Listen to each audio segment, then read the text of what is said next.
ಜೈ ಭಾರತ್ ವಂದೇ ಮಾತರಂ. ಭಾರತ ಅತಿ ವೇಗವಾಗಿ ಆರ್ಥಿಕ ಬೆಳವಣಿಗೆ ಹೊಂದುತ್ತಿದ್ದರೂ ಇತ್ತೀಚೆಗೆ ಅದರ ಬಗ್ಗೆ ಒಂದು ರಿಪೋರ್ಟ್ ಬಿಡುಗಡೆ ಮಾಡಿದ್ದಾರೆ. ಇದರ ಅನ್ವಯ ಭಾರತ ಒಂದು ಸ್ಟೆಪ್ ಕೆಳಗೆ ಬಂದಿದೆ. ಇನ್ನು ಭಾರತದ ಆರ್ಥಿಕ ವಿಚಾರದ ಬಗ್ಗೆ ಇತ್ತೀಚೆಗೆ ಕೆಲವೊಂದು ವರದಿಗಳು ಬಂದಿದ್ದವು. ಅದರ ಅನ್ವಯ ಭಾರತ ಬ್ರಿಟನ್ ಹಾಗೂ ಜಪಾನ್ ಅನ್ನು ಹಿಂದಿಕ್ಕಿ 4ನೇ ಸ್ಥಾನವನ್ನು ಪಡೆದುಕೊಂಡಿತ್ತು ಅಂತ ಕೆಲವೊಂದು ರಿಪೋರ್ಟ್ ಕೂಡ ಬಂದಿತ್ತು. ಅದೆಲ್ಲವೂ ಹೌದು, ರಿಪೋರ್ಟ್ ಬಂದಿದ್ದು ಕೂಡ ನಿಜ. ಆಗ ಭಾರತದ ಆರ್ಥಿಕತೆಯು ಕೂಡ ಒಂದು ಉತ್ತಮವಾದ ಲಯದಲ್ಲಿತ್ತು. ಆದರೆ IMF ಬಿಡುಗಡೆ ಮಾಡಿರುವ ಹೊಸ ರಿಪೋರ್ಟ್ನ ಪ್ರಕಾರ ಭಾರತದ ಆರ್ಥಿಕತೆಯ ಒಂದು ರ್ಯಾಂಕಿಂಗ್ ಏನಿದೆ ಅದು ಈಗ 6ನೇ ಸ್ಥಾನದಲ್ಲಿದೆ. 4ನೇ ಸ್ಥಾನದಿಂದಾಗಿ 6ನೇ ಸ್ಥಾನಕ್ಕೆ ಜಂಪ್ ಮಾಡಿದೆ. ಇದು ಭಾರತದ ಪಾಲಿಗೆ ಒಂದು ಒಳ್ಳೆಯ ಬೆಳವಣಿಗೆಯ ಲಕ್ಷಣವಲ್ಲ.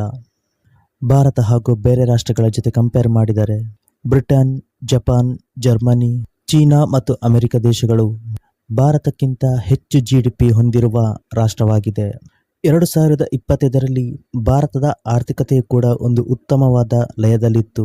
ಆ ವರ್ಷದಲ್ಲಿ ಭಾರತ $3.92 ಟ್ರಿಲಿಯನ್ ಗಾತ್ರದಲ್ಲಿತ್ತು.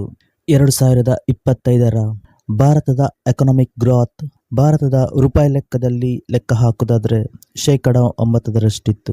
ಈ ಒಂದು ಅಂಕಿಅಂಶ ಏನಿದೆ ಬೇರೆ ರಾಷ್ಟ್ರಗಳ ಜೊತೆ ಕಂಪೇರ್ ಮಾಡಿದಾಗ ಭಾರತದ ಆರ್ಥಿಕತೆ ಉತ್ತಮವಾದ ಫಾರ್ಮಲ್ಲಿ ಇತ್ತು. ವ್ಯಾಪಾರ ವಹಿವಾಟಿನಲ್ಲೂ ಕೂಡ ಯಾವುದೇ ರೀತಿಯ ಕುಸಿತ ಕಾಣಲಿಲ್ಲ. ಹಾಗಿರುವಾಗ ಭಾರತದ GDPಯಲ್ಲಿ ಕುಸಿತ ಕಾಣಲು ಕಾರಣವೇನು ಅಂತ ನೋಡೋದಾದರೆ ಡಾಲರ್ನ ಎದುರು ಭಾರತದ ರೂಪಾಯಿ ಮೌಲ್ಯ ಕುಸಿಯುತ್ತಿರುವುದು. ನೋಡಿ, ಈ ಭಾರತದ ಮೌಲ್ಯವೇನಿದೆ ಡಾಲರ್ನ ಎದುರು ಕುಸಿತ ಕಂಡಿದೆ. ಇದು ಕೂಡ ಭಾರತದ GDP ಮೇಲೆ ಒಂದು ದೊಡ್ಡ ಪ್ರಮಾಣದ ಒಂದು ಪ್ರಭಾವ ಮಾಡಿದೆ. ಇದು ಭಾರತದ ಆರ್ಥಿಕತೆಯ ಮೇಲೂ ಕೂಡ ಪರಿಣಾಮ ಬೀಳಿದೆ. ಭಾರತದ GDP ಲೆಕ್ಕಾಚಾರ ಹಾಕುವಾಗ ಇದನ್ನು ಕೂಡ ಒಂದು ಪರಿಗಣನೆ ತೆಗೆದುಕೊಂಡಿದ್ದಾರೆ. ಹಾಗಾಗಿ ಭಾರತದ GDPಯಲ್ಲಿ ಕುಸಿತ ಕಂಡಿದೆ. ಇನ್ನು ಮತ್ತೊಂದು ಕಾರಣವೇನೆಂದರೆ GDP ಲೆಕ್ಕಾಚಾರ ಹಾಕುವಾಗ ಕೆಲವೊಂದು ಬದಲಾವಣೆ ಮಾಡಿದ್ದಾರೆ. ಈಗ ಹೊಸ ರೀತಿಯ ಸರಣಿಯಲ್ಲಿ ಲೆಕ್ಕಾಚಾರ ಹಾಕಲಾಗುತ್ತಿದೆ.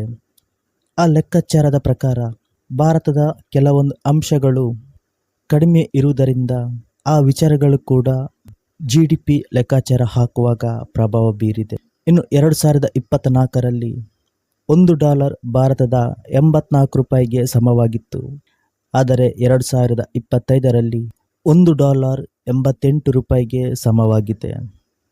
ಈ 2 ವರ್ಷಗಳ ರಿಪೋರ್ಟ್ ನೋಡಿದಾಗ ಡಾಲರ್ನ ಎದುರು ಭಾರತದ ಮೌಲ್ಯ ಕುಸಿತ ಕಂಡಿದೆ. ಇನ್ನು ಇದೇ IMF ಭಾರತದ ಆರ್ಥಿಕತೆಯ ಬಗ್ಗೆ ಭವಿಷ್ಯದ ಬಗ್ಗೆ ಕೆಲವೊಂದು ಲೆಕ್ಕಾಚಾರ ಹಾಕಿದ್ದಾರೆ.